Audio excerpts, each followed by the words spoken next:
तो चलिए आज की क्लास में हम डिस्कस करेंगे छत्तीसगढ़ की जनगणना के बारे में। कुछ महत्वपूर्ण प्रश्न देखेंगे जो कि आपके आने वाले सब इंस्पेक्टर, शिक्षक भर्ती और प्रयोगशाला परिचारक जैसे भर्ती परीक्षाओं के लिए काफ़ी महत्वपूर्ण प्रश्न रहेंगे। तो आप सभी वीडियो के लास्ट तक बने रहिएगा।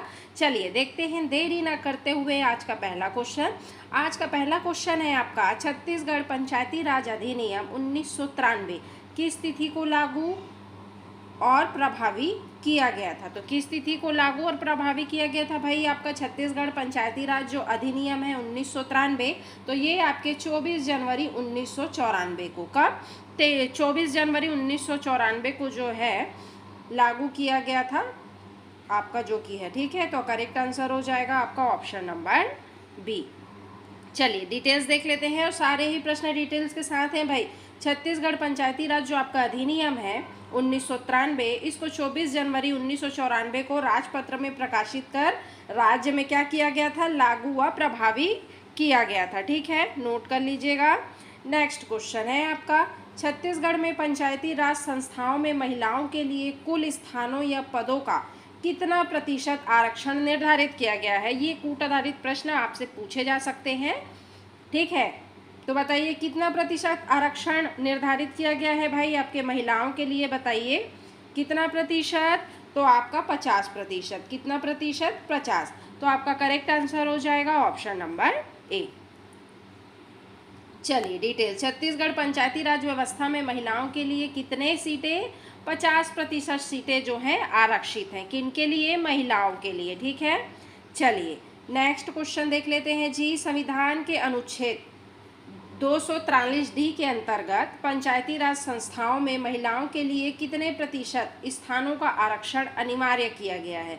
तो बताइए कितने प्रतिशत इस स्थानों का जो है आरक्षण अनिवार्य किया गया है भाई आपके संविधान के अनुच्छेद 243D के अंतर्गत पूछ रहा है। तो कितना प्रतिशत?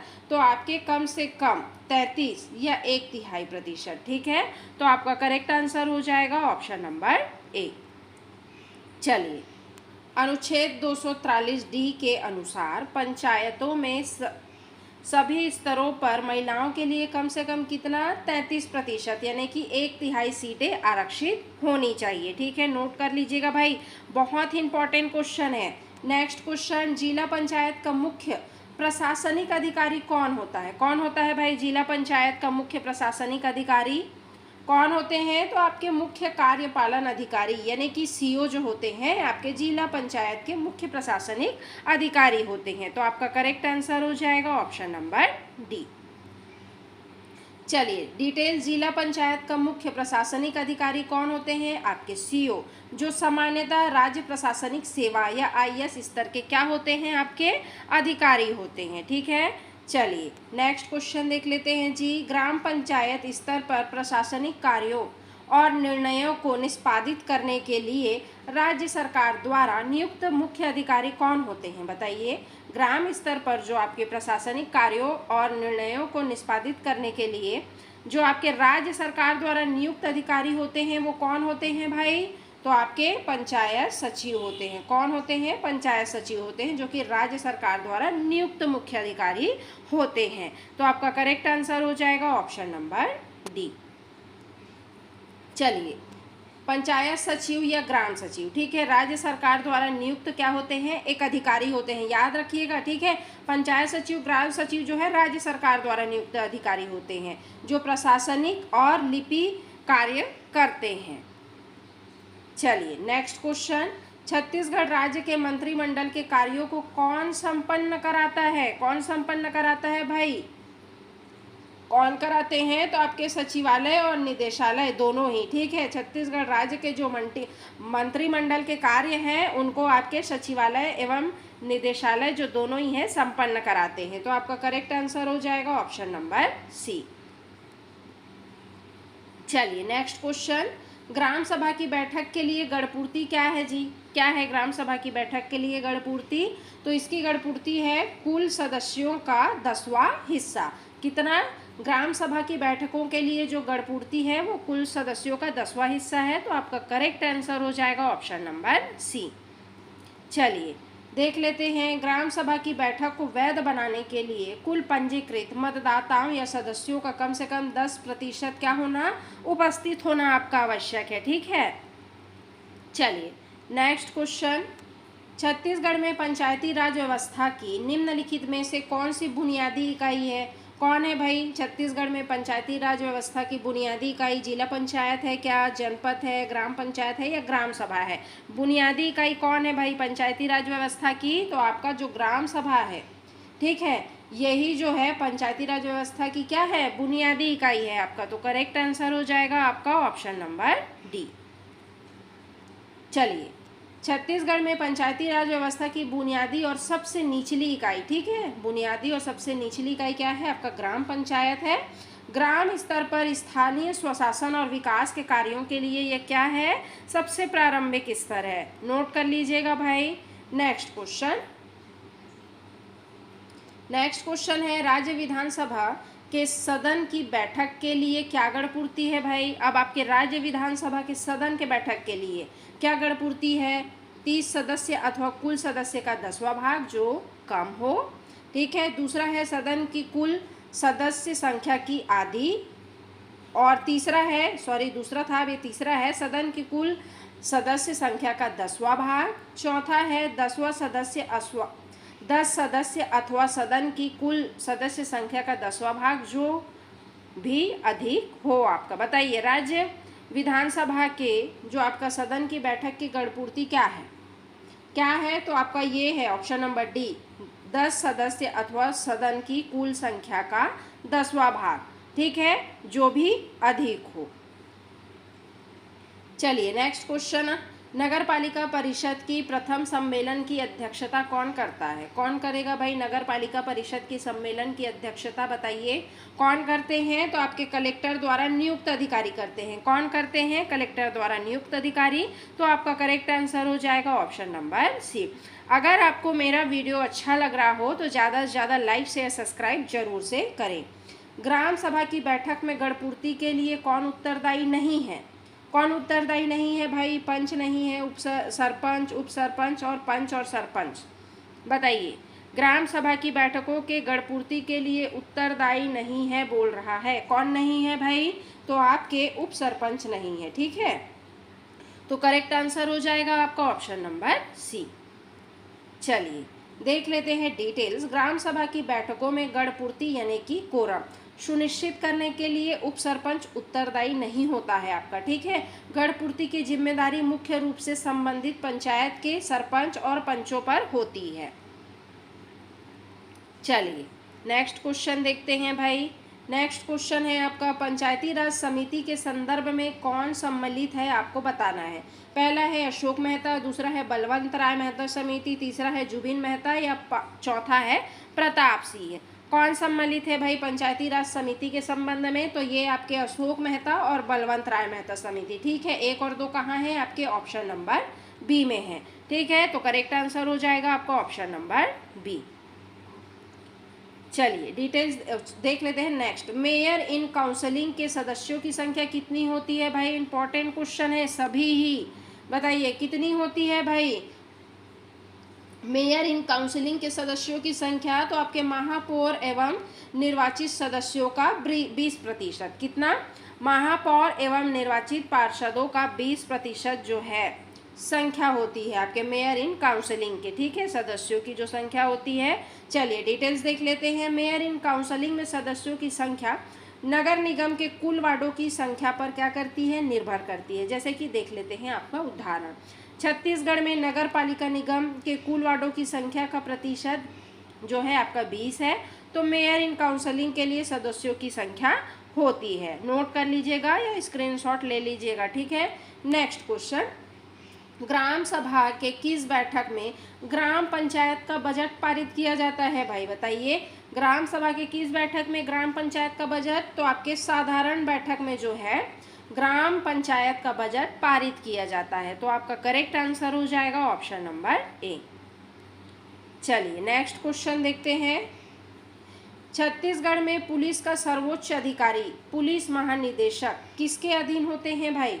बताइए, छत्तीसगढ़ पुलिस का सर्वोच्च जो अधिकारी है, पुलिस महानिदेशक, किसके अधीन होते हैं भाई?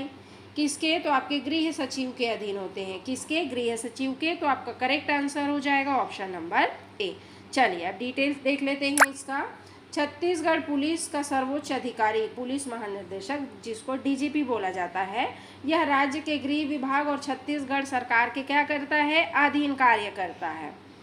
चलिए नेक्स्ट क्वेश्चन जी। दो पंचायतों के मध्य विवाद की दशा में विवाद का निपटारा अंततः किसके द्वारा किया जाता है?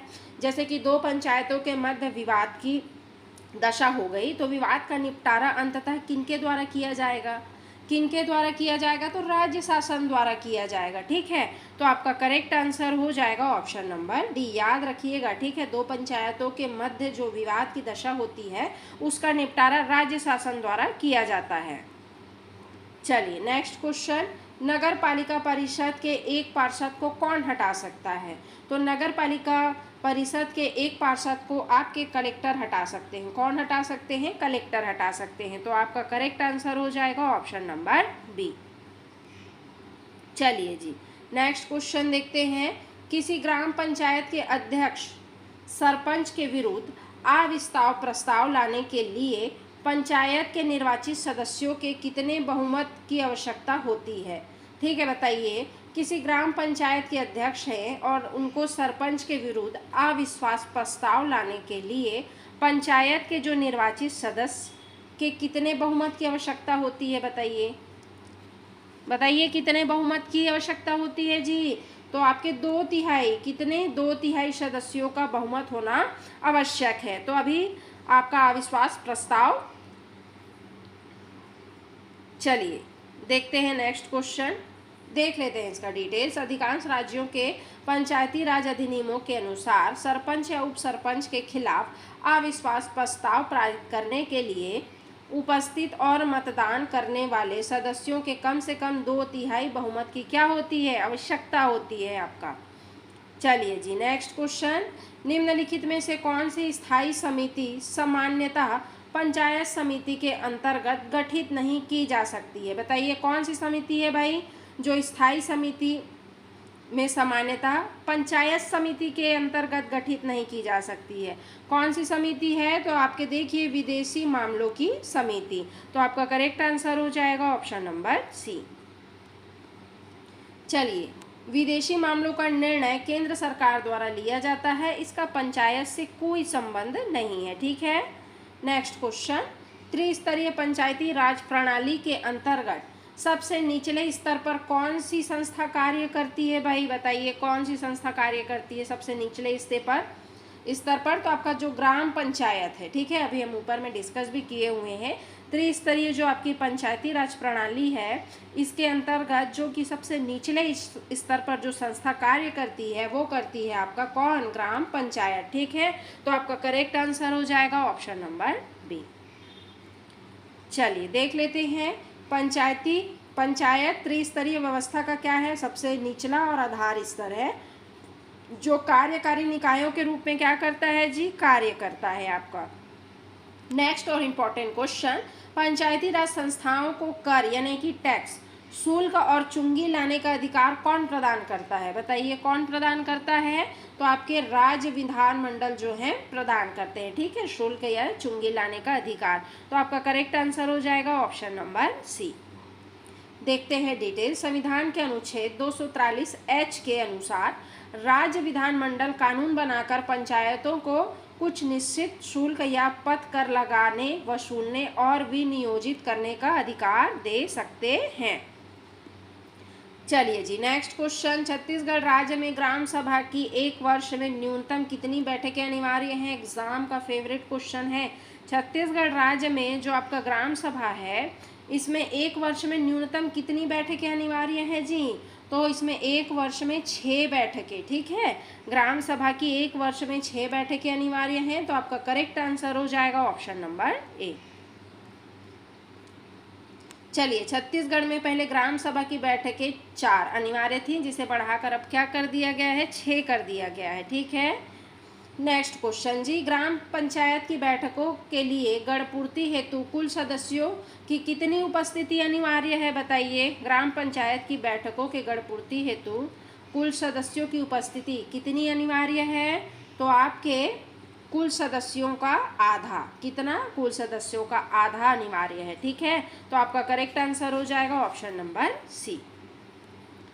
चलिए, डिटेल्स, ग्राम पंचायत की बैठक की गणपूर्ति के लिए कुल सदस्यों की संख्या कम से कम आधा यानी कि 50% उपस्थित होना अनिवार्य है आपका।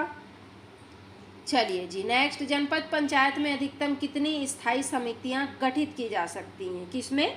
जनपद पंचायत में स्थायी समितियां कितनी गठित की जा सकती हैं भाई? कितनी की जा सकती हैं? तो 7। ठीक है, तो आपका करेक्ट आंसर हो जाएगा ऑप्शन नंबर बी। चलिए, डिटेल, छत्तीसगढ़ में जनपद पंचायत और जिला पंचायत में अधिकतम 7 स्थायी समितियां जो है गठित करने का क्या है आपका प्रावधान है जी। ठीक है, नेक्स्ट, छत्तीसगढ़ में पंचायतों की वित्तीय स्थिति की समीक्षा के लिए राज्य वित्त आयोग का गठन कौन करता है? बताइए, वित्तीय स्थिति की समीक्षा के लिए राज्य वित्त आयोग का गठन कौन करता है भाई? बताइए, कौन करते हैं? तो आपके राज्यपाल करते हैं। कौन करते हैं? राज्यपाल। तो आपका करेक्ट आंसर हो जाएगा ऑप्शन नंबर ए। चलिए जी, नेक्स्ट क्वेश्चन, छत्तीसगढ़ के सरपंच या उप सरपंच के विरुद्ध अविश्वास प्रस्ताव पंचायत के गठन के कितने समय बाद तक नहीं लाया जा सकता है? बताइए, कितने समय तक नहीं लाया जा सकता है भाई? तो आपके 1 वर्ष तक। ठीक है, कितने समय वर्ष तक? 1 वर्ष तक नहीं लाया जा सकता है आपके सरपंच या उप सरपंच के विरुद्ध अविश्वास प्रस्ताव जो है। ठीक है, चलिए देख लेते हैं, छत्तीसगढ़ पंचायती राज अधिनियम के अनुसार पंचायतों के प्रथम वर्ष तक सरपंच या उप सरपंच के खिलाफ जो है आपका अविश्वास प्रस्ताव नहीं लाया जा सकता है। चलिए, नेक्स्ट क्वेश्चन, छत्तीसगढ़ में पंचायत चुनाव लड़ने के लिए उम्मीदवार की न्यूनतम आयु कितनी निर्धारित की गई है भाई? सभी प्रश्न इंपॉर्टेंट है, ये भी इंपॉर्टेंट है। तो कितने? 21 वर्ष निर्धारित की गई है। ठीक है, आपके पंचायत चुनाव लड़ने के लिए। तो आपका करेक्ट आंसर हो जाएगा ऑप्शन नंबर बी। चलिए, छत्तीसगढ़ पंचायती राज अधिनियम के तहत चुनाव लड़ने के लिए न्यूनतम आयु कितनी? 21 वर्ष होनी चाहिए भाई आपका। नेक्स्ट, त्रिस्तरीय पंचायती राज व्यवस्था में मध्य स्तर पर कौन सी संस्था कार्य करती है? बताइए, मध्य स्तर पर त्रिस्तरीय पंचायती राज व्यवस्था में कौन सी संस्था? तो आपके जनपद पंचायत जो है मध्यवर्ती स्तर पर कार्य करती है। तो करेक्ट आंसर हो जाएगा आपका ऑप्शन नंबर सी।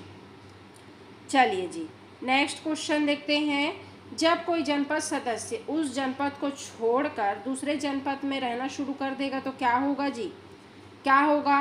तो वह सदस्य नहीं रहेगा। सिंपल सी बात है, क्या नहीं रहेगा? सदस्य नहीं रहेगा। तो आपका करेक्ट आंसर हो जाएगा ऑप्शन नंबर बी।